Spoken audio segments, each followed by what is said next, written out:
पवित्र श्री रामनवमी आरंभ होइथिबा प्रसिद्ध साही जात आज तृतीय दिन में पहुंची। हरचंडी साही रे परशुराम वीर डाकरा सह 11 मेलू बाहरी पटुआर शिवधनु भांगी सीता बरीछंती राम वीरवाद्य ठाणी रे कंपुची श्रीक्षेत्र प्रमुख सात साही परंपरा अनुसार साही जातर तृतीय दिन में तृतीय जुगर सीता विवाह प्रस्ताव अनुष्ठित होता।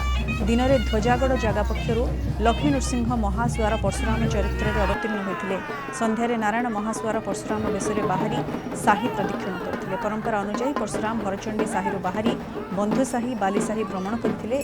परशुराम जगन्नाथ वल्लभ मठरे पहुंची सेठारे श्रीराम और परशुराम भितर विवाद हुई कलाहरण नीति अनुष्ठित होता। श्री जगन्नाथ चलती प्रतिमा जगन्नाथ वल्लभ मठ को विजय करने पर सीता विवाह नीति अनुष्ठित होता।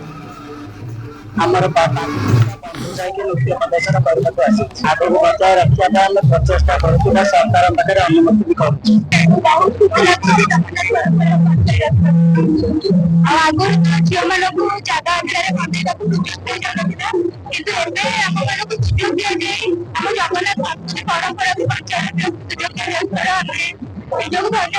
बारमाल तरफ बहुत प्रकार सब प्रकार बाहरी अर्धनारेश्वर आरंभ कर काली मठ दुर्गा मठ लागी नृसिंह मठ बहुत खुशी लगे बहुत छोट छोट पिला बंदी आम देखिलु बहुत 2 वर्ष आरंभ कर 4 वर्ष पिला सब बंदी ये आमर हूँ सातखाड़ परंपरा रामनवमी ठारू राम अभिषेक जाए ये साई आरंभ हुए